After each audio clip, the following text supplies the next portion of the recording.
98% of dudes rapping, they ain't nice as me. 98% ain't live the same type of life as me. The judge gave me life and then they sent me where the life is be. That level 4 with depth and vice, the type of stuff they like to see. Two choices, fight or flee. I refuse to die a chump. I never been a mark, but damn, it's scary when that riot jump. I seen dudes cry, get pumped, and some sexually brutalized. Knew a dude who lost his life and he was only doing 5 year-long racial fights when homie all you do is ride. Lonely days and nights up in a hole causing suicide. From the moment you arrive, you see the Mexican mafia, AB skinheads with big giant swastikas, pro-black philosophers, the BGF, the Kumi, and Muslims who will murk you from the nation to the Sunni. That MS was loony, quick to ride up on they rival. Even Christians went to church, hide knives up in a Bible. Political and tribal, the Crips and Damus, the Long Beach, the Hubs and the Dubs and the Grooves, the IE, the Bakersfield, the Dago Pyrus, the Hustlers quick to roll, the gangsters don't move. Say, what's cracking, YouTube? It's your boy 16 to life, and I'm back like I'm on a parole violation. Yard down! For those of y'all that's new to my page, in 1994, I got arrested. I was eventually sentenced to 16 years plus life, and I served 24 years straight in the California prison system. Yeah, that's me gassing on that intro song right there. And if you want to get that song, you can purchase it on a 10-song EP that you get directly from me on a digital download link. If you're interested, hit me up on my email, 16tolifemusic@gmail.com, Cash App, PayPal, or Zelle me $20. I'm going to get it to you ASAP. If you want to check out more of my music, go to my YouTube playlist, scroll down to gas stations, or type in 16 to life gas stations, and you can hear much more of my music there. Say, what's cracking, YouTube? It's your boy 16 to life, and I'm back like I'm on a parole violation. Yard down! Now, normally I come on here and I talk about my prison stories and the things that led me to prison. But every Friday I do what I like to call a free game Friday. And what that is basically is I just try to kick a little wisdom and give a little knowledge to the individuals out there in the street, especially the younger generation, in the same manner that my older homies did with me and my homies when we was out there in the street, in an attempt to help us move smarter, move wiser, and eventually move up out of the streets altogether, man. So let's hop into this free game Friday, man. So what I'm talking about today is, man, the crimes in the streets, they're always going to be pretty much the same, but it's definitely different streets, you know, nowadays, man. And I'm talking in terms of the technology that has came along that helps and plays a part in individuals getting caught up, going to jail. You know, you don't necessarily need nowadays as many eyewitnesses, though you still will have a lot of those, but those aren't necessarily needed as much in today's world, man, with all these advancements in technology. You know, this is definitely a different time, man, from the 80s, the 90s, you know, so on and so forth, in relation to talking about being a gang member and just committing crimes, period, man. As I think about the 90s, nowadays, man, I think back to, you know, it's, you know, dudes could, you know, you could really go handle your business, man. And if the cards was right, you may be able to get away with numerous shootings, you know, man, sliding and stuff and just popping because there weren't there wasn't cameras and stuff, so on and so forth, right? Not to be bragging, but I remember a time, man, where me and a friend of mine, we was driving down the street. We happened to have a road rage incident, right? Somebody cut us off, man. And, basically, I think dude ended up flipping us off. And next thing you know, man, shots was being exchanged. And this was like, man, 3 or 4 o'clock in the afternoon in a pretty much crowded city. And we got away with that, right? Would something like that be able to happen in today's world? The individuals get away with it? I highly doubt it, right? Because there are just so many different factors that's against the individual, right? First and foremost, we got, you know, you have a lot of dudes now who have cameras in their car. Then you got traffic light cameras, you know, you got ring cameras at people's houses. You got businesses that have cameras and stuff. So, you know, it's just so much that now would make something like that, you know, very likely to be found out by law enforcement. And you would look up, you know, like I said, due to these people with, you know, and I forgot to mention cell phones, right? So say that situation that I explained happened now, right? You're gonna have 5, 6, 7 different cars right there, you know, with their cell phones out. You know, some of these dudes will follow you, record your license plate number, and so now it just makes it so much more difficult to get away with spur of the moment, stupid stuff like that. And I think that for these dudes that are out there in the street, man, you don't realize that, a spur of the moment crime is something that's going to likely get you caught up due to all the technology. And even trying to plan a crime, they got the GPS, they got the Bluetooth and Wi-Fi, your location pinging off this place and that place, call recording, you calling, you and your homie talking about something, and then you guys go get cracking or whatever. They got these cell phone towers that's going to put you in close proximity to where this crime occurs. So an alibi that you may been able to give back in the 90s, like, oh yeah, man, I was over here with my girl, yeah, me and Brenda, we was doing the do, and they go holler at Brenda. Brenda's gonna keep quiet. You say some stuff like that nowadays, they gonna go holler at Brenda. They gonna show Brenda, hey man, listen, this dude is lying. We got the cell phone records to show that he was 7 miles away, right around the corner from where his phone is pinging off a tower that's right around the corner from where this shooting happened. And of course, Brenda's gonna say, oh man, yeah, he wasn't over here, because Brenda's worried about them kids she got, and of course they're going to threaten her to take her kids away. And so now your alibi is gone.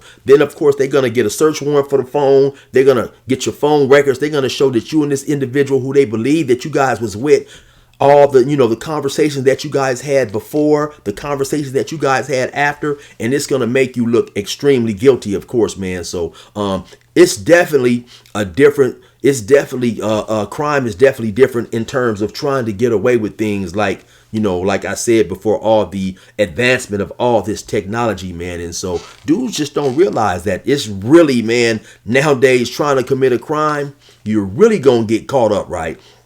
And then another thing I really want to address real quick also too is about the changing of laws, right? When I was out there in the streets, 15, 16, 17 years old, I could see some of my homies. I would see some of my homies get charged with an attempted murder and be right back in 3 years. Take a deal for 7. Be right back in 3.5. Catch a murder. Take a deal for voluntary manslaughter and get it. So take 16 on the voluntary manslaughter. Half of that is 8 because they was given halftime back then, and be back out in 8 years. 8 years for killing somebody, right?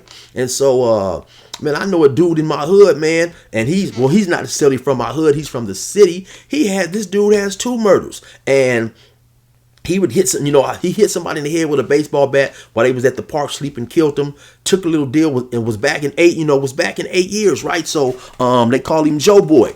And so, nowadays though, it's very, very different, man. People are getting a bunch of time, man. You may have an attempted murder and get 85, 90, 95 years to life on an attempted murder, right? And so, when you out there and you running around and you acting wild, individuals may not be paying attention to these type of things, right? But there was 2 things that was extremely instrumental in helping to get individuals a whole lot of time, right? And one of those things was called the STEP Act. Now, the STEP Act, it came out somewhere, I believe, around 1988. Now, the STEP Act is an acronym, and it stands for Street Terrorist Enforcement Prevention, right? And so basically, in a nutshell, what that act allowed is it allowed to give individuals gang enhancements, pretty much, now you would have your back before that, you would just have your crime. Now you have your crime, you have the base term of the crime, like whatever you committed, like if you attempted murder, so the base crime for that might be 7 years. But now, due to the STEP Act, now they can also add on maybe 10, 15 years gang enhancements. So now it's much more time. And then also what they came up with in around 2000, I believe it was 2000, Proposition 21, right? So it's pretty much just put the STEP Act on steroids now. So now, now you can really get whooped over the head in the court. So when you hear terminology in court, like he did it for the benefit of a gang, or he did it in association with a gang, or he did it in direct of, those are the things that now the STEP Act and Proposition 21, it allows the DA to try to prove in court, and you get so much time. It is just ridiculous, right? And the DA doesn't have to prove all 3 of those things. He did it for the benefit of a gang, he did it in association with a gang, or he did it in direct orders of a gang. He only has to prove one, right? And a lot of times, man, this information is it's circumstantial information, and it's just so loose, right? So when we hear he did it for the benefit of a gang, that doesn't mean that you went and done a crime and your gang, got $1 million or your gang got a new car. It's just basically, it's very, very small, right? So let's just say gang A gets into it with gang B. Gang A later on goes and shoots at gang B. So now gang A has got recognition in the gang world. And so this is what the district attorney is fit to come argue. So of course, after this shooting happened, and this shooting was linked back even through word of mouth in the streets to gang A, people in that neighborhood and other neighborhoods became fearful of gang A. People in that neighborhood were scared now to challenge gang A as well as other gang members because they knew that gang A was violent. So the DA's argument is going to be that they benefited from that just in reputation alone, and that's all that he has to prove, right? So now when we're talking about in association with another gang, the DA just has to prove that, hey, this dude and another dude who were from the same gang, they went and committed a crime, and so that's how they're going to prove in association with the gang. Now when we talking about indirect of, that's going to pretty much that the gang ordered this dude to go do this, right? And so they don't have to have written information, they don't have to have a phone call, they don't have to have a gang member come in and say, yeah, this dude, we ordered these guys to go do this. So it's very loose, right? They can even say that, basically a lower ranking gang member than the gang members who went and done the shooting gave them the order. So pretty much it's basically when something happens, right? It's just that, they're going to say that, hey man, this situation has to be handled, even somebody saying, hey man, you know what time it is. So, just things like that kind of like allude to something needs to happen in response to whatever it is, whether it's disrespect, a homie being shot, so on and so forth, right? And a lot of times in court, they'll try to prove that, like say you have something happen, right? And so when something happened between two gangs, this is extremely common. They'll have a hood meeting, right? That neighborhood who felt disrespected or lost a member or whatever the situation is, right? They'll have a hood meeting. At that meeting, somebody decides, okay, man, you know what?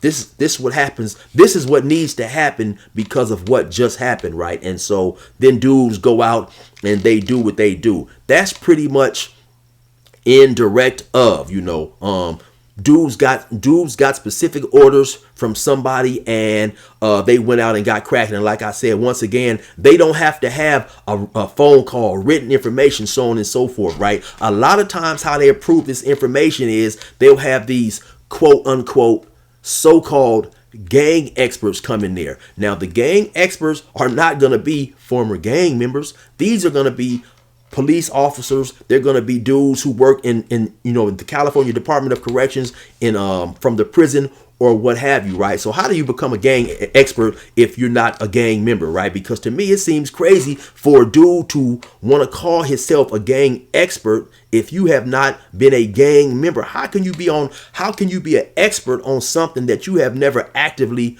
participated in? So they're going to come in and they're going to argue by my training, by my reading gang signs, talking to gang members, by studying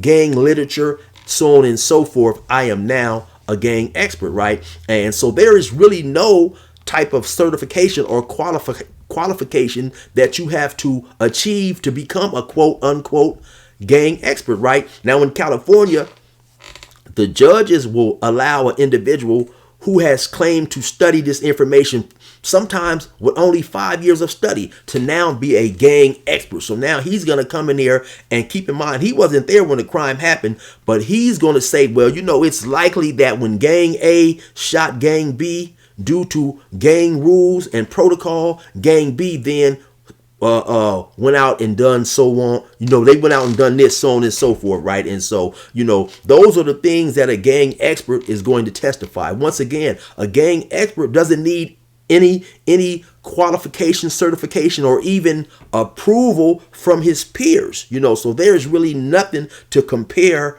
the standard of a gang expert to outside of outside of this dude claiming that, yeah, I'm a gang expert and I have been studying these, these gangs for a certain amount of time. So, he doesn't have to, he doesn't have to show tape of himself studying these gangs and so on and so forth. Right. So, those are just some of the things that, individuals out there in the street need to be mindful of, right? And like I said, nowadays with these gang enhancements, your crime may only carry 10, 15 years, right? The enhancements may carry 25, 30 years. I was locked up in the county jail with an individual, and I think his crime carried like 5 years. His gang enhancements carried 18 years. So this dude got more time because they was able to prove that he had been in a gang by documentation, of course, tattoos. Maybe some of these dudes, the police pull them over. They tell them, yeah, I'm from such a place. I'm from whoop-de-whoop, giving the police information that will later on be used against them, man. So